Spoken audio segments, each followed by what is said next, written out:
ஓம் நமோ நாராயணாய. நாம் கடந்த பதிவுகளில் ஆழ்வார்கள் அருளிய பாசுரங்களையும் 108 திவ்ய தேசங்களையும் அதனுடைய தல வரலாறுகள், அந்த ஒவ்வொரு திருத்தலத்துக்கும் ஆழ்வார்களால் மங்களாசாசனம் செய்யப்பட்ட பாடல்கள், அதனுடைய விளக்கங்களையும் பார்த்துட்டே வரோங்க. இன்றைக்கி இந்த பதிவில் பார்க்க போகிறது நாச்சியார் திருமொழி. அதாவது நாச்சியார் திருமொழியில் கடைசி பகுதி இதுதாங்க, 14ஆம் திருமொழி. இந்த திருமொழியோட நாச்சியார் திருமொழி, ஆண்டாள் அருளிய நாச்சியார் திருமொழி முடிவடையுதுங்க. இந்த 14ஆம் திருமொழியில் ஆண்டாளம்மா என்ன சொல்கிறாங்க அப்படின்னா, பட்டி மேய்ந்து அப்படிங்கிற தலைப்பில் இங்கே பாசுரம் ஆரம்பிக்குதுங்க. தையூறு திங்கள் அப்படின்னு சொல்லி அப்படிங்கிற பாசுரத்தினுடைய ஆரம்பமாக அமைஞ்ச இந்த நாச்சியார் திருமொழி முடிகிறது இந்த பட்டி மேய்ந்து அப்படிங்கிற இந்த பாசுர அமைப்புகளோடு இருக்கக்கூடிய 14ஆம் திருமொழி ஆரம்பத்தோட முடியுதுங்க. இதில் என்ன சொல்கிறாங்க அப்படின்னா, ஒவ்வொரு பாசுரங்கள்லையும் கண்ணபிரானை அவங்க மிகவும் காதல் கொண்டு அவரை பார்க்க முடியலே அப்படின்னு சொல்லி தூது விடுறாங்க. அப்புறம் சங்கு கிட்ட சொல்கிறாங்க. அப்புறம் என்னை கொண்டு போய் எங்கே விடுங்க, ஆயர்பாடியில் விடுங்க, நான் பெருமாள் கிட்ட கிருஷ்ணன்கிட்டேயே நான் போகணும் அப்படின்னு சொல்லி வேண்டுறாங்க. எல்லாத்துட்டையும் அங்கே ஸ்ரீலூத்தில் இருக்கக்கூடிய பெரியவங்க கிட்ட சொல்லி, நானாக போனால் நல்லா இருக்காது, என்னை கொண்டு போய் அங்கே அவர்கிட்டே விட்டுருங்கன்றாங்க. அப்படி அவர்கிட்ட விடலைனாலும் பரவாயில்ல, அவர் அணிந்த ஏதாவது ஒரு பொருளை மட்டுமாவது என்கிட்ட கொண்டு கொடுங்க, நான் உயிர் பெற்று வாழ்கிறேன் அப்படின்னு சொல்கிறாங்க. கடைசியாக இந்த பாசுரத்தில் என்ன சொல்கிறாங்க அப்படின்னா, இந்த கண்ணனை அவர் பார்த்துட்டாங்க. அப்போ ஒவ்வொரு பாசுரத்துலையும் நீங்கள் பார்த்தீங்களா, அவரை பார்த்தீங்களா அப்படின்னு கேட்டுட்டு, நான் பிருந்தாவனத்தில் அவரை பார்த்துட்டேன் அப்படின்னு சொல்லி சொல்கிறாங்க.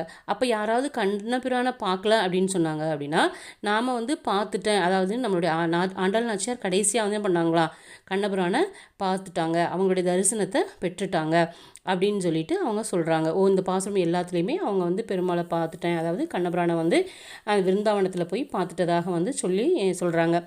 அந்த மிக அழகான பாடல்களை நம்ம இப்போது பார்ப்போம்.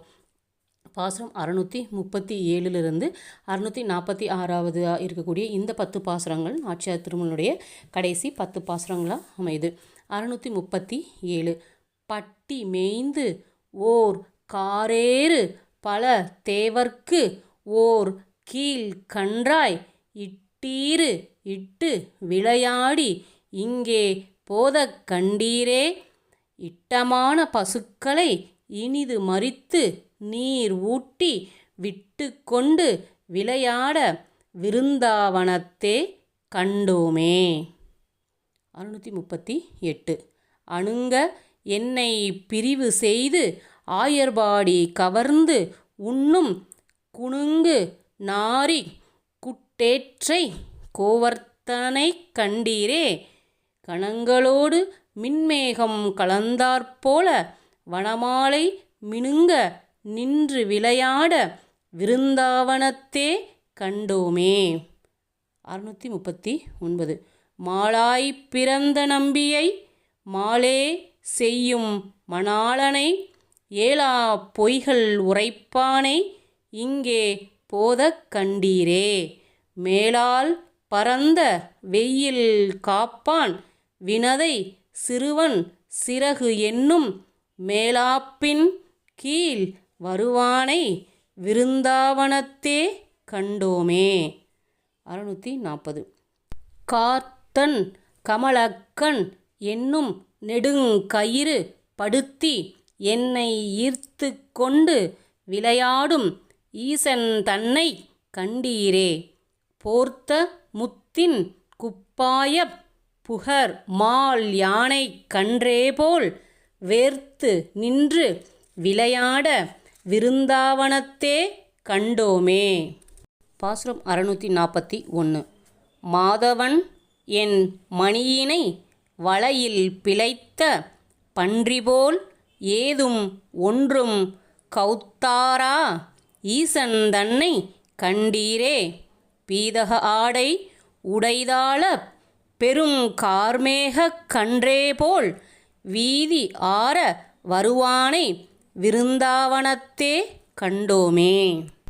பாசுரம் 642 தருமம் அறியா குறும்பனை தன் கை சாரங்கம் அதுவே போல் புருவ வட்டம் அழகிய பொருத்தம் இலியை கண்டீரே, உருவு கரிதாய் முகம் செய்தாய் உதய பருப்பதத்தின்மேல் விரியும் கதிரே போல் வானை விருந்தாவனத்தே கண்டோமே.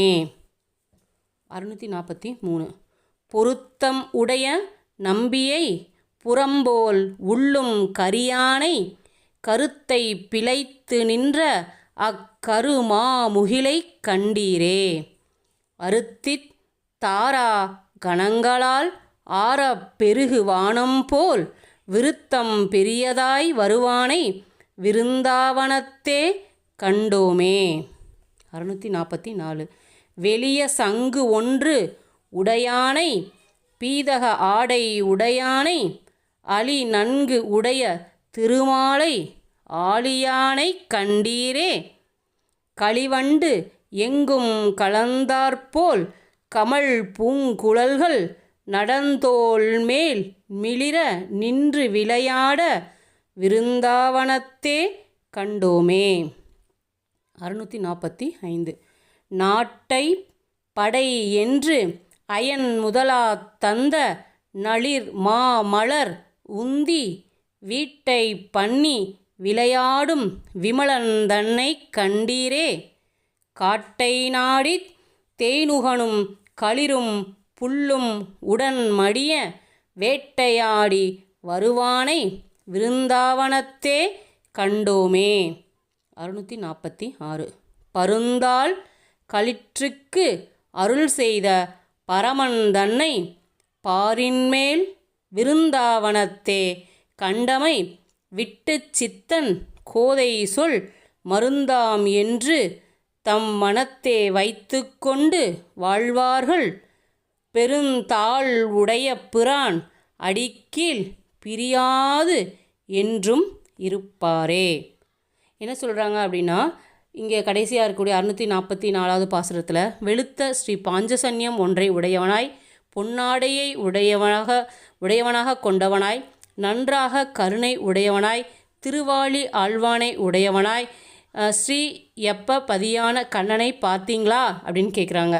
கழித்துள்ள வண்டுகளானவை எப்புறத்திலும் பரம்பினாற் போல வாசனை வீசும் அழகிய குழல்கள் ஆனவை பெரிய திருத்தோள்களின் மேலே விளங்க நின்று விளையாட பிருந்தாவனத்திலே நான் வந்தவரை பார்த்தேன் அப்படின்னு சொல்லி அவரோட திருத்தோளில் அழகாக அந்த குழல் ஊதிட்டுருக்காராம். அப்படி இருக்கக்கூடிய திருத்தோள்களோட குழல் ஊடி இருக்கிற நம்ம கண்ணனை நான் பிருந்தாவனத்தில் பார்த்தேன் அப்படின்னு சொல்கிறாங்க. 645வது பாசுரத்தில் உலகங்களை படைக்க வேணும் அப்படிங்கிறதுக்காக பிரம்மன் முதலியோரை உண்டாக்கிய குளிர்ந்த பெரிய மலரை உடைய திருநாபியாகிற வீட்டை உண்டாக்கி அவருடைய நாபிக்கமலத்தில் பிரம்மாவை தோன்றினார் இல்லைங்களா, அதை குறிப்பிடுறாங்க.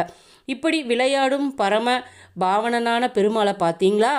தேனாசுரனும் குவலயா பீட யானையையும் பகாசுரனும் உடனே மாளும்படியாக காற்றுக்கு சென்று வேட்டையாடி வரும் அந்த பெருமாளை நான் எங்கே பார்த்தேன், பிருந்தாவனத்தில் கண்டேனே அப்படின்னு சொல்லி சொல்கிறாங்க.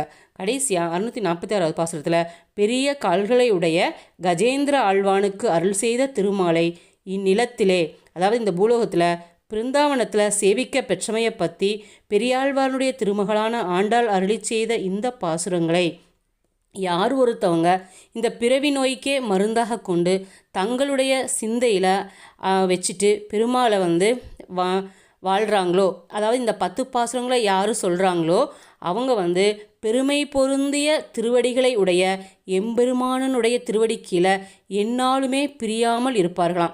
அதாவது நித்தியவாசம் புரிவாங்களாம். பெருமாளுடைய திருவடியை தானே நம்ம எல்லாருமே கடைசியாக என்ன நினைப்போம் அப்படின்னா, பெருமாளுடைய திருவடியை தான் சேவிக்கணும் அப்படின்னு நினைப்போம்.